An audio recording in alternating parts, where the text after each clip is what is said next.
Bienvenue dans ce nouvel audio, prendre du recul sur ses émotions et comment différencier faits et interprétation. Alors, déjà, nos émotions, elles peuvent être souvent intenses et prendre parfois même le dessus. Mais parfois aussi, souvent, derrière une émotion, il y a une histoire, il y a un fait, il y a parfois même des interprétations personnelles. Aujourd'hui, j'avais envie de faire cet audio pour qu'on puisse apprendre à prendre du recul finalement par rapport à ces émotions-là et à distinguer ce qui est un fait de ce qui est une interprétation pour mieux comprendre finalement peut-être nos réactions, voire nos émotions. Donc l'objectif, c'est de mieux comprendre ce qui déclenche mes émotions afin de peut-être les appréhender, les vivre plus sereinement. Alors, pour commencer déjà, pour cet exercice, il y a une petite mise en condition, donc c'est souvent par un moment de calme, c'est ce que je vais proposer ici, avec une respiration et une relaxation. Alors, du coup, je t'invite à fermer les yeux, si c'est ok pour toi, ou peut-être à baisser le regard vers le sol, vers le bas, ou alors fixer un point. Et ici, simplement prendre déjà une grande, profonde et complète inspiration, et une profonde et complète expiration. Regarde si tes épaules sont détendues, relâchées.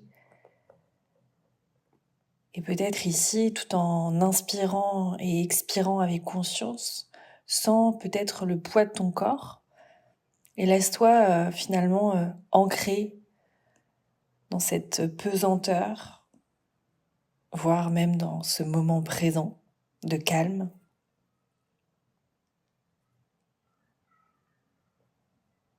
Regarde comment tu as envie de respirer profondément, avec conscience, peut-être avec lenteur ou peut-être avec en faisant du bruit. Regarde ce qui t'aide en fait à te détendre ici, à te relaxer. Et maintenant, remarque comment tu te sens aujourd'hui. Sans jugement, mais note-le. Est-ce que t'es calme, tendu, stressé, fatigué? Juste note simplement un peu tes ressentis, comment tu te sens là, maintenant, aujourd'hui.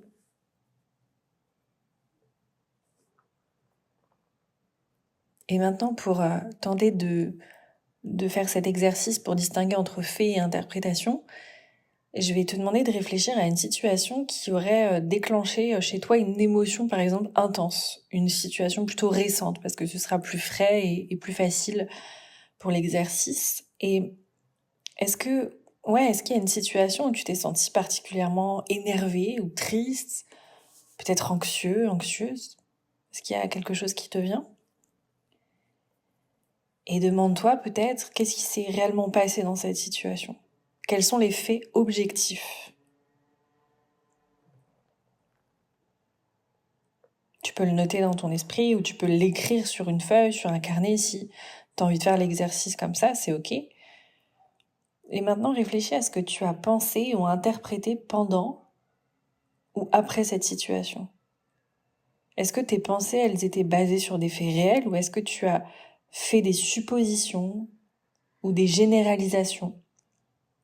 Réfléchis à ce que tu as pensé ou interprété pendant ou après cette situation. Prenons un exemple.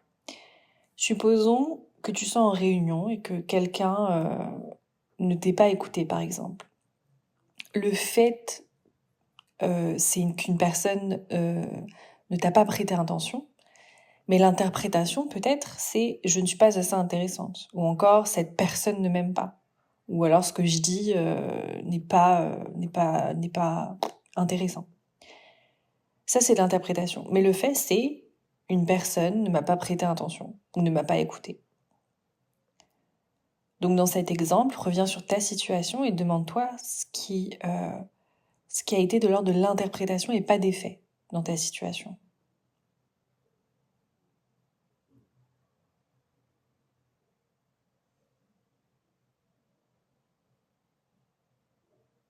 Et peut-être dans ces interprétations que tu te notes, tu peux te demander est-ce vraiment ce qui s'est passé ou même quelles sont les autres interprétations qui peuvent être possibles finalement.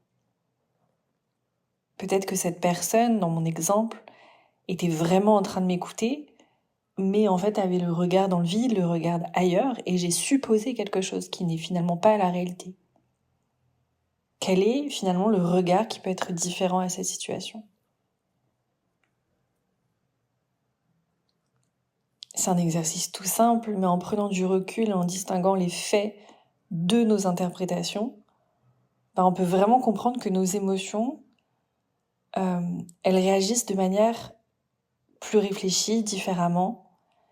Et si on s'encourage peut-être à pratiquer un petit peu cette distance, cette prise de recul entre faits et interprétation, peut-être que la prochaine fois où on va se sentir envahi par une émotion, on pourra prendre peut-être un moment pour se rappeler de ça et d'identifier, attends, là je suis en train d'interpréter, là je suis en train de supposer, alors qu'en fait le fait est objectif et c'est ça. Et ça peut peut-être t'aider à mieux comprendre, voire gérer des réactions qui n'ont pas été apaisantes déjà pour toi et qui ont pu peut-être être désagréables ou créer une situation nulle qui aurait pu être inévitable. Voilà pour cet exercice, voilà pour cet audio, pour prendre du recul sur ces émotions, différencier faits et interprétation. Tu pourras réécouter l'audio, tu peux le faire par écrit, tu peux le faire dans ta tête, tu peux t'encourager et t'entraîner à le faire. Et peut-être grâce à ça, tu y penseras la prochaine fois que tu as une forte émotion ou quelque chose de désagréable arrive pour toi. Et ça pourra peut-être t'aider à traverser cette situation. Voilà, en tout cas, je te le souhaite. Prends grand soin de toi et je te dis à très bientôt.